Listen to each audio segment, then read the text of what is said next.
Welcome back to Incremental, the continuous improvement podcast. This is our concepts edition. I'm Devin Bedoni of Like and Precision. And I'm Uriel Eisen of Austere Manufacturing. And you have a pithy quote. Oh, yes. The secret of getting ahead is getting started. The secret of getting started is breaking your complex, overwhelming tasks into small, manageable tasks and starting on the first one. From Mark Twain. It sounds so easy when you say it that way. Yeah, I like that. I do. I definitely run into it and have to remind myself. I mean, I guess I didn't know Mark Twain broke it out like that, but sometimes you're just feeling totally overwhelmed and you look at all the tasks and you're like, all right, what does this actually consist of? Oh, I need to sit down at my computer. I need to open a Finder window. I need to open this file. And you're like, I know how to do all those things. Yeah. Right. Yeah. No, that is good. Yeah. It's been on my mind a lot. Like, this is sort of the core of the improvement kata, in effect. True. And so I'm like, 100% on board. And then it comes to like actually implementing that in the processes at work. And I'm like, okay, this needs to be overhauled. I'm like, oh God, how do we pick this apart into these small pieces in a way that the whole like chain doesn't just like come crashing down. And it ends up being very complex, I think. Right. Yeah, like, I'm trying to think of the analogy here, but maybe an analogy isn't necessary. Like, you can't, your tooling system. Yeah. You can't halfway go, I mean, you sort of can, but you also sort of can't go halfway into that system. You can choose to chunk it, but there's like... Yeah. And maybe this is just part of it. Sometimes that creates more work in the long run.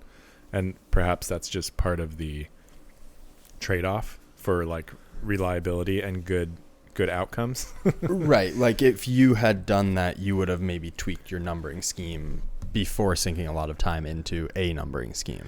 There's that. There's also like, okay, we're going to run two parallel systems right now. Yeah. That means we're going to have to track two parallel systems going forward. And at some point, someone is going to have to go through all of this old information and combine it. I sort of suspect from listening to like all these books from Toyota, and I don't want to let myself off the hook, but I sort of suspect some degree of scale is relevant here. Yeah. Where like we're going to roll out this system across this tiny shop in a massive company feels like a small experiment, whereas we are that tiny shop, right? Right. Yeah. Like they implemented Kanban first in their like one machine shop. Right.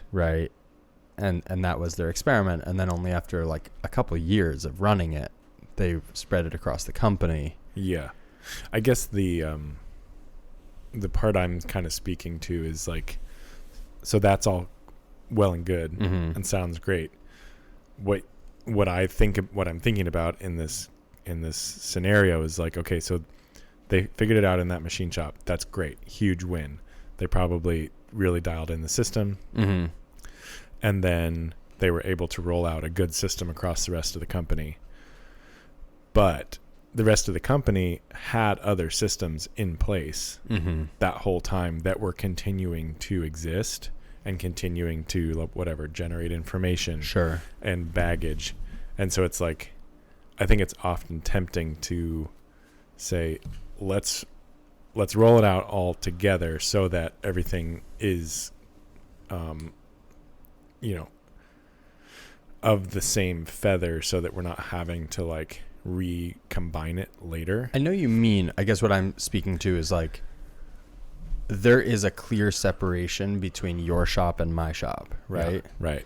And so like, there's no temptation for us to both manage stuff with the same system. I mean, there's a little slight amount just for like learning and standardization, but yeah.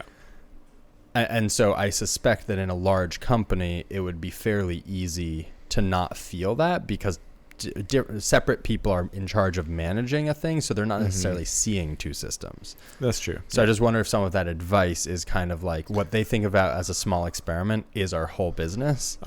And so it's sort of, I don't know, it maybe presents an increased challenge for us. I suspect it's still wise, and I suspect it's doable. Yeah, I don't know. I guess I remember reading about improvement kata stuff, And maybe it is like they're breaking things down into like such small changes because they're at like a level of refinement where that's possible, that it doesn't quite have the same effect. Like the classic example in the Toyota Kata book, right, is like what was it? It was like a riveting gun, not a riveting gun. It was some kind of like a drill driver thing. And it was like the one guy was stripping out you know, so like changing how that person or everybody did that operation didn't have like a cascading effect through the rest of the system, except for that it had a good cascading effect and that they weren't creating defects, but you didn't have to alter all of the downstream systems to account for it. What do you think about this? And this just popped into my head, so it's very half-baked, but it seems like maybe this is part of the advantage of adhering to SOPs, because part of what they're doing is working to a standard across the whole organization. And so you're not doing one universal training for how to tighten nuts. Right? You're like, at every station, you need to get the training, but you also need to adhere to that SOP. And so I wonder if part of the advantage is that if we had SOPs across everything we had to do in the business, if you change one, there isn't that sort of problem of forgetting, like, am I meant to do it process A or process B here, right? When you have two systems implemented, you would kind of just have that documentation. And I wonder if that sort of helps a little bit. Like, oh, we want to do an experiment. Like, you have 3 Speedios and you want to change how you do a setup. Right. If everyone was working to an SOP all the time, then changing one SOP on one machine wouldn't be sort of a mess.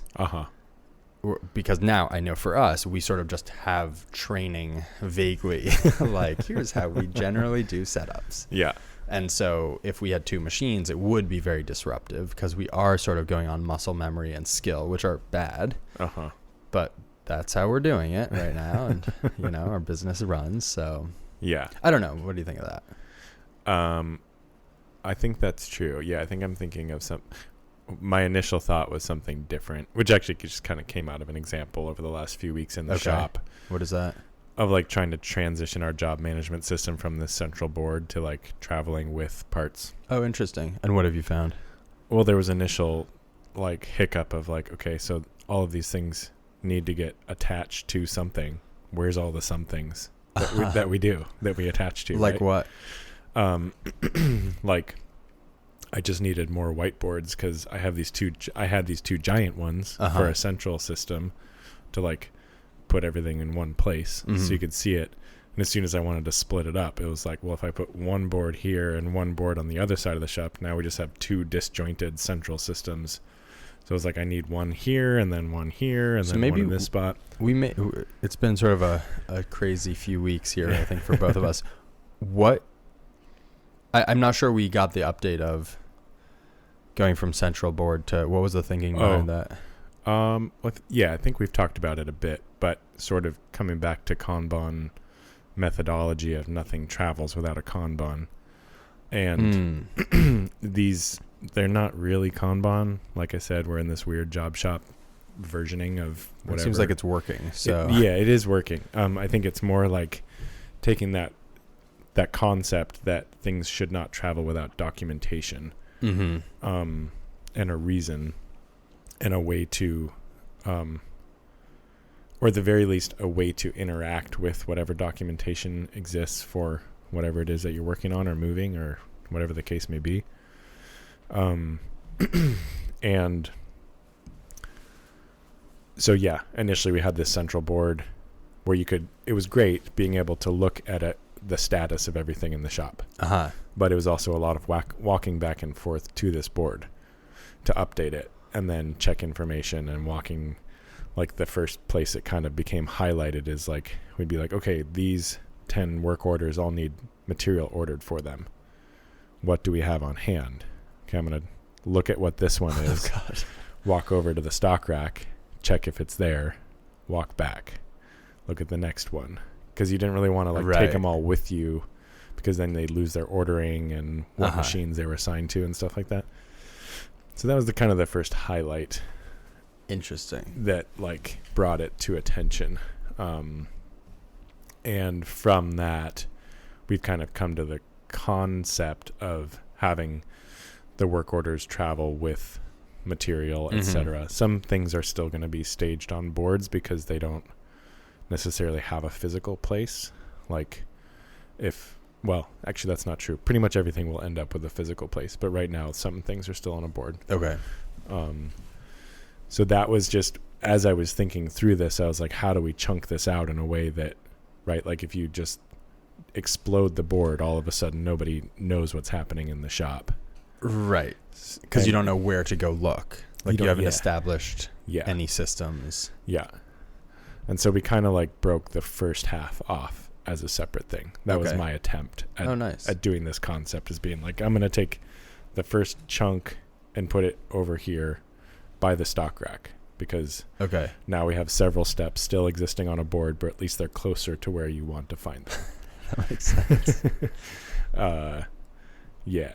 So anyway, it's just like coming back to the quote, taking the time to actually think through how to break these into smaller, approachable pieces without just exploding it into chaos is actually kind of a project sometimes, especially on, I think, something like this where it's like critical to daily operations, and it's something that falls through or flows through the entire process in the business. And you're right, you are making significant changes structurally. You're not like, oh, what if instead of having cells of this size, we re-tape the board to have columns of this other size? Yeah. And you're like, oh, nice. Yes, let's do that. Yeah, those kinds of things are like so easy. But then when you're trying to make this big structural change and still work through that system as it's transforming. Yeah, and not have people hate you. Interesting. This is sort of a tangent, but I like loosely follow Formula One. Yes. Are you following it at all? I watch Drive to Survive. Okay. So I'm one of those people. Yeah. There was this YouTube video about like the Williams team overhaul over this past winter. I just read an article about it. Yeah. And I'm just like, it's incredible that they got through it, really. For anybody who's not familiar, basically they were tracking their entire build process in Excel. And as I was watching this, I was like, oh yeah, this is like an entire factory that's dedicated to quick turn prototype work, basically. And I think they have a lot of vendors and stuff as well. But imagining doing that kind of work on the time scales that they do without like an effective job management or ERP system is just mind-boggling that they've like survived that long. And then it's totally crazy. Thinking through what it must have taken to do that sort of transformation over 6 months, I was just like, wow. Like, it's chapeau. Very impressive. Also, like a lot of people do all their management in spreadsheets. Yeah. And it is similarly insane, but not to the same scale, I think is the only difference. Yeah, not a company with like, well, I don't know how many people they have, but a lot. 1,000 maybe? Yeah, I don't know what it is. Hundreds at the very least. Right. And I think the really crazy thing to me is, so we've actually like weirdly, obviously been thinking a lot about exactly this problem because some of our customers, we've broken out sort of like reordering into, or ordering. This is austere customers or Arda customers? Into like items, supplies you want around the shop into 3 categories. One is stuff you just always want. The next is stuff where you're picking from a small selection. And then the last is like truly kind of one-off. We don't know what we're going to build next or what going to want to like, and a Formula One car is pretty squarely in type 3. And so the problem is you want to build, that's where ERPs come in, because it's like we build a recipe, we know when we want it delivered. And then once we decide to pull the trigger on like a new front wing, we need to trigger all of these different work orders for like all the machined bits, all the composite bits. We need those to be staged out correctly in terms of timing. We need the departments to know that we will need that work done in the right order.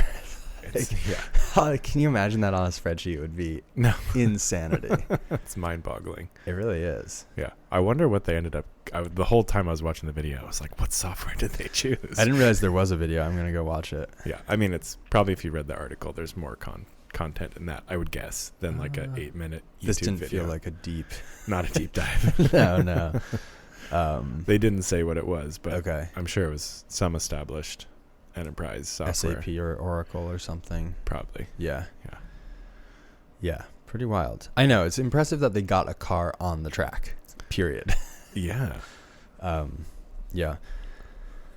So something I've been thinking a lot about is leverage in the business and the time we spend just realizing, like, largely it is important to consider how much of the founders and really all the employees' time is spent on high leverage activities or low leverage activities. I think you should explain what you mean by leverage. Yeah. 'Cause I think that term is like bandied about so much, and like people use it in a lot of different ways. Yeah. It almost feels like, like just catchphrase that people sort of say. Maybe when it they is. don't really know what they mean. But I think it does have a lot of significance, and the way you're using it here is an important distinction. I just Googled it to see and there's leverage on capital, but there's also leverage, use something to maximum advantage. So the context I've been thinking about it, well, a lot now looking around the shop, but it started from ordering, because I was realizing that now that we're getting fully on ARDA internally, like at this point it's so annoying when something isn't in there because we do all of our ordering through it, that I've been doing a lot of inputting, and it is time consuming, right? You're sort of sitting there typing in information from various places, and just kind of reminding myself that is actually a better use of my time than placing orders, because placing orders feels productive because you need to do it, but it is a very low leverage activity in that. So leverage, what I mean by it is kind of like, is the thing you're spending time on going to benefit the company in an ongoing way, or is it just kind of like moving something forward a little bit? I guess I would like the distinction might be whether it's just like a critical daily activity, or whether you are actually like increasing the efficiency of the business. Yeah, that's how I'm thinking about it. So like actually also in the context of continuous improvement and having your employees doing improvement tasks in the business, that is such an advantage, because typically we don't get people to get every single person in the business to spend some time on higher leverage activities. So like if someone is improving how their job gets done in your business, they are improving it forever, right? Assuming all these things like SOPs, or at least documentation, or training, or I think there's other examples potentially as well, which are like sort of in the realm of improvements, but like if like things that could sort of be considered core business function, daily activities, but like if someone were to go out on a limb and reach out to, like, say a potential customer that it would normally be considered outside the realm of like who you'd normally reach out to, but opens up a whole another world in. So sales are an interesting angle. That, or like putting energy into like a new process that opens up doors that isn't necessarily an improvement on existing processes. Seems like all of that is like high leverage activities, things that expand the scope of the business. Yeah, I think like, and the question to me is sort of like, is it going to do something for you once, or does it continue to do something for you? Yeah. So like when I sit down to order whatever it is, Simple Green. Yeah.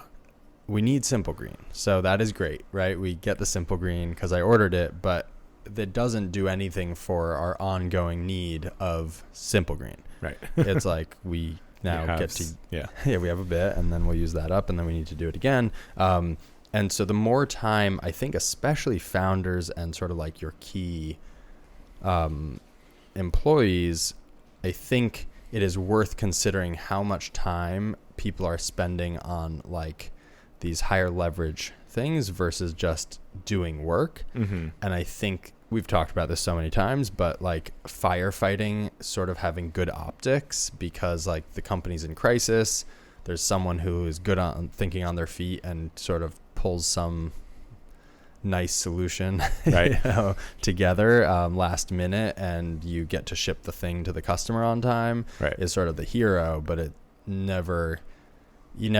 lot of companies never get into like, okay, what led to that breakdown? How are we going to prevent it from ever happening again? Right. And then maybe that person gets a promotion, even though they could be really bad at developing systems, right? But really good at juggling things. Yeah. Yeah. Interesting. Yeah. It just kind of this like sort of corollary thought came to me that like in regards to business growth or like economic growth, mm-hmm. people often consider or just think about growth as like making more stuff or, right. Bringing in more revenue. But there's also the capacity of growth in a business, which is making the exact same amount of stuff, but with less work for higher profit. Yeah. Yeah. And I think like both of those are reasonable directions to pursue, and ideally you do both at once, sort of top line and bottom line. Yeah. And I think also on the improvement side, there's kind of like this, it's just sort of occurred to me this moment that like I think you and I have struggled with this a little bit in discussing it on the podcast of like what counts as an improvement. Yeah. Right. And I think there are like improvements that relate to both of those things. There's sort of this like top line improvements that have to do with sales and like increasing capacity to take on mm-hmm. new segments in work or new clients or whatever. And then there's like the daily operations, like we're going to rivet this with less work and less scrap, right? Which is like bottom line focus. And I think it's kind of important to keep them both in mind. It's easy to get really myopic on the bottom line of just not stripping rivets or nuts or whatever the case may be. Right. And I think this like gets back to a lot of the books on lean and Toyota Production System are companies who are at a very different place. Yeah. And maybe this is wrong. Maybe people disagree because I guess you could also say like once you get your house in order, you're going to get customers, right? Uh-huh. But I don't know. I mean, I think like when I started this business not too long ago, I mean 3 years ago, but not too long ago. Yeah. Like, is anyone going to buy this thing? Right. So you definitely, I don't need to improve how I'm going to make buckles if I can't sell the buckles. Yeah. I think you do have to do both. And I'm very bad at the sales side. And, somewhat to my chagrin, I'm sort of in a position of having to adapt to what arrives, basically, because I'm not proactive about it. And that's not the worst place to be in necessarily. You still have a business. Yeah. If the right people are coming along, but you are pretty reactive in that state. Interesting. Where was I going with that?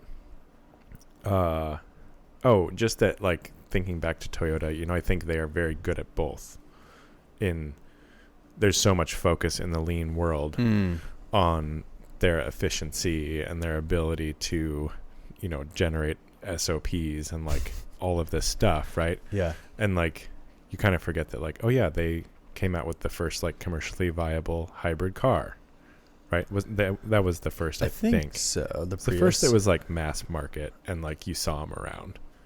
Yeah. For whatever that's worth. The first that I remember, and like hugely innovative in certain ways and creating, kind of like going out and creating what they want to be in the world to a certain extent.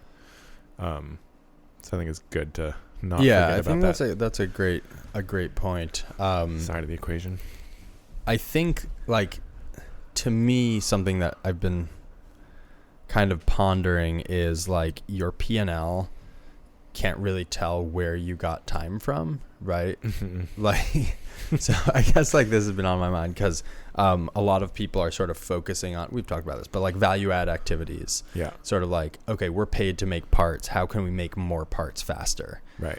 But meanwhile, the team is spending a ton of time on sweeping the floor, on, I mean, all the examples in my head are ordering related, but, you know, like ordering supplies that no one is, they're not like directly, they're not part of your cost of goods, right? They're not on your bill of materials that you're then selling to your customer. And so they sort of fall off of people's focus, but people are still spending time on them. Yeah. And so at the end of the month or the end of the year, when you do your bookkeeping, like the amount of profit you generate, I mean, it's sort of there. It's in your labor cost, but it's not broken out.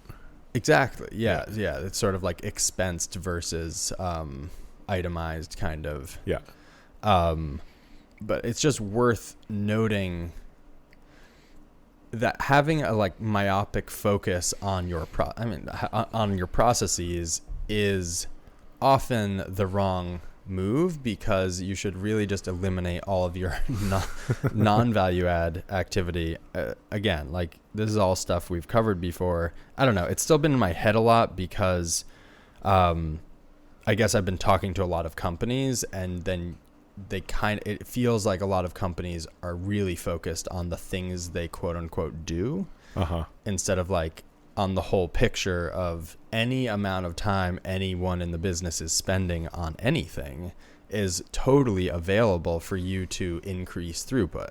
Right? You free up their time from, I don't know, anything. Ordering, for example.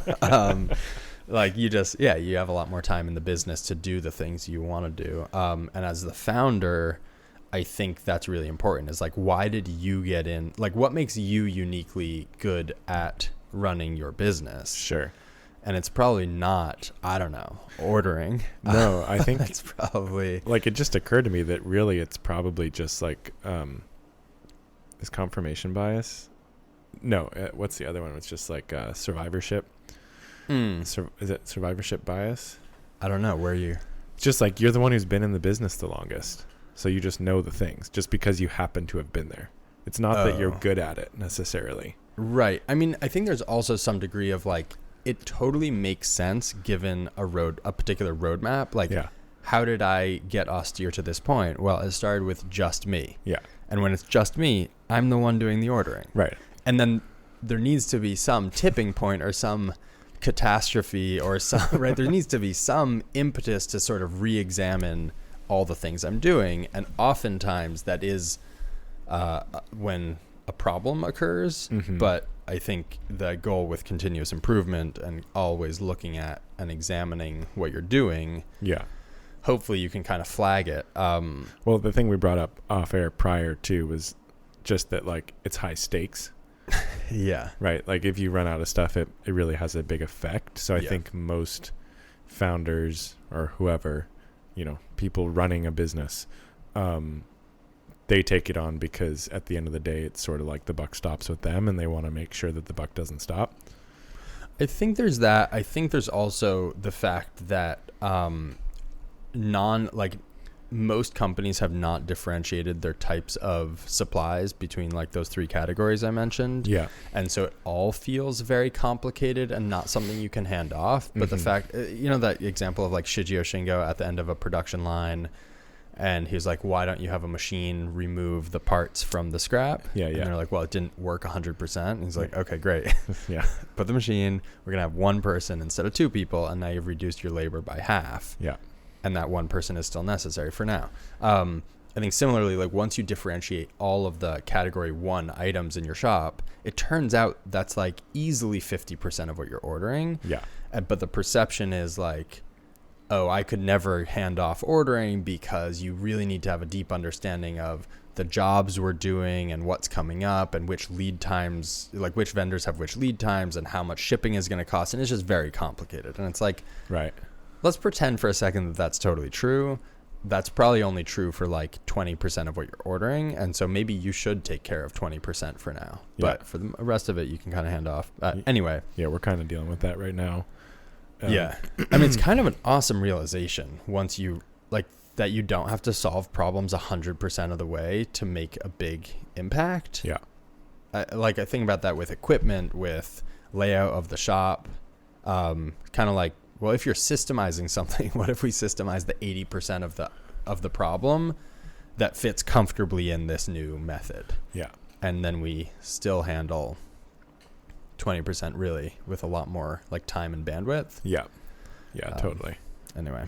Yeah, we signed up with Arda the other day. Excellent. We haven't really started to use it yet. I actually checked your stats before. Oh, yeah. Yeah, I was like, I wonder how they're doing. I have some questions for you afterwards. Excellent. But yeah, we're kind of partitioning right now. That was like general shop supplies, which will be all Arda for sure. Then our tooling, which definitely could be all Arda. Mm-hmm. But we're trying to figure out how to meld different systems. And then it's like stock ordering is the one thing that's sort of that 20% for us. It's like other things come into play. Mm-hmm. Lead times, vendor pricing, like can we actually get it in the shape that we think we want, etc. Right. And it's been interesting kind of in the attempt to hand that off, not to Arda necessarily, but to other people, figuring out how to systematize some of those like rubrics. Totally. Yeah. And they are tricky, but I think it's also worth remembering that if there's a rubric that works really well but has just a little bit more waste in it in terms of like maybe sometimes you do pay more for shipping than you wanted, than you could have, let's say. Yeah. Like freeing up your time to focus on whatever. Yeah. I heard something interesting, which was like doing the right thing. Your time, it can be worth thousands, or is worth thousands of dollars per hour, which is kind of wild because it's true, right? Like, right. You've closed big deals on, sure, right? And you're kind of like, oh man, that's interesting. So the more time I can, let's eliminate thousands of dollars per hour. Let's just move that to like hundreds of dollars per hour instead of something that maybe you would pay someone like $25-$30 an hour to do. Yeah. It's just interesting thinking about that. I don't know. Yeah, it is true. Like if you step back for a second and you're like, okay, if I wasn't doing this routine operation, theoretically I could be pursuing customers that brought us the kind of work we wanted. Yeah. And then maybe I can afford to pay an extra $30 in shipping once a week if we have like, $20,000 more per month in work, Yeah. And that's just, an interesting thing. All right. Everyone go ruminate. Yeah. I mean, it's kind of exciting. Like I made a list of 6 months ago, probably made a list of all the jobs I have in the business that I wanted to fire myself from. Yeah. And I'm trying to do that. It's very hard, but it's pretty great. And just like making it explicit is I'm still painting. So, talk a big game, but no, I definitely, it's hard. Can you give is there any robot updates? The robot update is that I started Arda. And so about that. Yeah. So no, it is so close to working. I mean, it painted good parts. Yeah. And then the next thing, which is really small, and I should probably just take some of the improvement time and put it in. I'm also getting married at the end of the month, so it's just not going to happen for the next couple of weeks. Yeah. Very busy at the moment. Anyway, the base, did I tell you about this? But so Arda didn't free up enough time for you to just... Sorry, scratch that. Yeah, I have tons of time. Kyle keeps saying that... Kyle is the Arda co-founder. That it freed up enough time for me to start Arda. It's like, well... I guess technically that is correct because it is happening, but that makes it sound like it freed up the total amount of time necessary, and that has definitely not been the case. Yeah. You don't order that much stuff. Yeah. That said, and I'd be curious to hear what you think of this estimate. My estimate is that most teams waste about 20% of manpower or time, human hours in the business on inventory management, reordering, and the mess that happens from running out of stuff. Doesn't seem ridiculous as an off the cuff, but no way to. Yeah. Thinking about my own business, I'm not sure if it would be that high. That's like everybody a full day a week. Yeah, exactly. Maybe. I don't know. I should ask everybody. It might be a little high.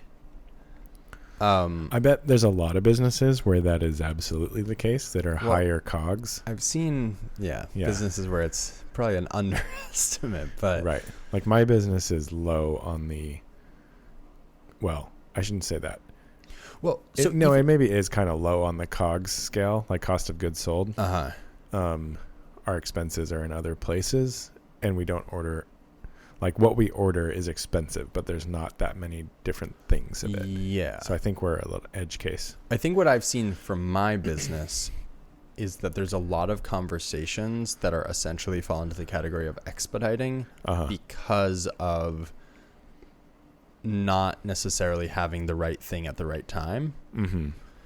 And that can fall out into many things. That can be equipment, that can be whatever it is. But it's like, oh, I didn't paint last weekend or whatever. Now we ran out of parts. So should we change up how we're machining so that tomorrow we can do X, Y, and Z? Right? Like that. Those conversations, I think, eat up a lot more time than I was kind of giving them credit for. But maybe 20% is an overestimate. Maybe it's closer to 10. I guess there's a bunch of numbers in the middle there. It's probably in that range. Yeah. Anyway. Whatever the case may be, that's a decent profit margin if you could. That's true. Get it back. Yeah. Or just go skiing or hiking or something. Or either. Yeah. Sit in the sun. Maybe alternate weeks. That sounds good. 20% profit margin one week, skiing the next one. Oh, there you go. Yeah. Fantastic. On that note, thanks all for listening. Yeah. Again, episode 99. Make sure to tune in for episode 100. It's going to be an absolute banger. No, it's going to be the same, but it will have very exciting. Yes, it will do that. You can find me at austere_manufacturing on Instagram, arda.cards on Instagram, austeremanufacturing.com, and arda.cards on the internet also. A little confusing. Instead of the .com, it's .cards. Yeah. You can find me at lichen_MFG on Instagram, lichenprecision.com on the internet. We have a Patreon. Go check it out. And apologies for missing last week. We had illness to deal with. We did indeed. And you can find the podcast at Incremental CI on Instagram. Drop us a line. And please. And we'll be back next week. Catch you later.